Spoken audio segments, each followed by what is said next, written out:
ഉസ്താദേ, ഈ ഇടയ്ക്കിടയ്ക്ക് പഠിച്ചതാണ് പരീക്ഷിക്കുന്നത് എന്തിനാ? ഇടയ്ക്കിടയ്ക്ക് അള്ളാഹു പരീക്ഷിക്കണം എന്തിനാണല്ലേ?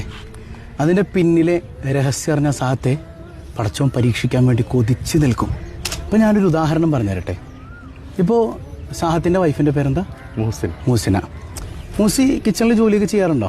ഉണ്ട്. ഉള്ളത് തന്നെയാണോ, ഇല്ലെങ്കിൽ എല്ലാം അമ്മയമ്മയാണോ? ഇല്ല, ചെയ്യാറുണ്ട്. അപ്പോൾ മൂസിങ്ങനെ വെജിറ്റബിളൊക്കെ കട്ട് ചെയ്യുമ്പോൾ അല്ലെങ്കിൽ മീറ്റ് കട്ട് ചെയ്യുമ്പോൾ വിരലൊക്കെ ചെറുതായിട്ട് ഇങ്ങനെ മുറിയാറുണ്ട്. ഇല്ലേ? സാഹത്ത് വീട്ടിലുണ്ടെങ്കിൽ ആ മുറിയണ സമയത്ത് മൂസിയുടെ പ്രതികരണം എങ്ങനെയായിരിക്കും? ഒച്ചപ്പാടുണ്ടാകും, എന്നൊക്കെ പറഞ്ഞിട്ട് ബഹളം ഉണ്ടാകും അല്ലേ മുറിക്കണ സമയത്ത്. എന്തിനു വേണ്ടിയിട്ടത്? ആരുടെ ശ്രദ്ധ കിട്ടാൻ വേണ്ടിയിട്ടാ? കെട്ടിയവൻ്റെ ശ്രദ്ധ കിട്ടാൻ വേണ്ടിയിട്ടാണ് അല്ലേ? ഇനി സാഹത്ത് വീട്ടിലില്ലെങ്കിൽ കുറച്ചങ്ങോട്ട് വിരൽ മുറിഞ്ഞു പോയാലും അങ്ങോട്ട് പോട്ടെ എന്ന് പറയും. കാരണം എന്താ? ശ്രദ്ധിക്കപ്പെടാൻ ആളുണ്ടെങ്കിലേ വിളിക്കാൻ ആളുണ്ടാവുള്ളൂ അല്ലേ? അവിടെ മൂസിക്ക് തിരിച്ചറിയേണ്ടത് സാഹത്തിൻ്റെ പ്രണയാണ്. എന്നതുപോലെ റബ്ബുൽ ആലമീനിലേക്ക് ഇതൊന്ന് കണക്ട് ചെയ്ത് നോക്കിയേ. എൻ്റെ അടിമയായ സാഹത്ത് അവൻ ഇടയ്ക്കിടയ്ക്ക് ഈ പണി കൊടുക്കണം എന്തിനാ? എനിക്കവൻ ഒറ്റയ്ക്ക് കിട്ടാനാ. എനിക്ക് തനിച്ച് കിട്ടണം അവനെ. തനിച്ച് കിട്ടിയിട്ട് നിന്ന് എൻ്റെ അടിമ ഒന്ന് വിളിക്കണം.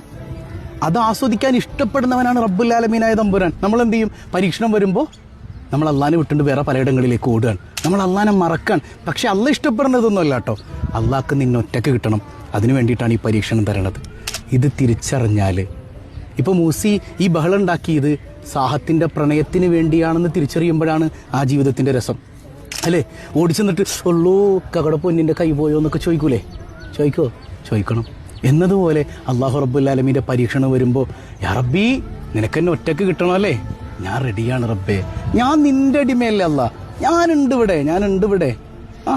ആ ബോധ്യത്തിലൊന്ന് നിന്നു കൊടുത്താൽ മതി. ആ പരീക്ഷണങ്ങൾ പോലും പുഷ്പങ്ങളായി മാറുന്നത് നമുക്ക് ആസ്വദിക്കാൻ പറ്റും. മനസ്സിലായോ? അപ്പോൾ പരീക്ഷണങ്ങളൊക്കെ വേണ്ടേ?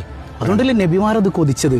അയ്യൂബ് നബിയുടെ മാരക രോഗം മാറിയതിന് ശേഷം അയ്യൂബ് നബിയോട് ചോദിക്കുന്നുണ്ട്, അള്ള ചോദിക്കണം, അയ്യൂബേ രോഗമുള്ളപ്പോഴാണ് ഇല്ലാത്തപ്പോഴാണോ സുഖം? രോഗമുള്ളപ്പോഴാണല്ല എനിക്ക് നിന്നെ കൂടുതൽ കാണാൻ പറ്റിയില്ലേ? ഈ ബോധ്യമാണ് നമുക്ക് വേണ്ടത്. മനസ്സിലായോ?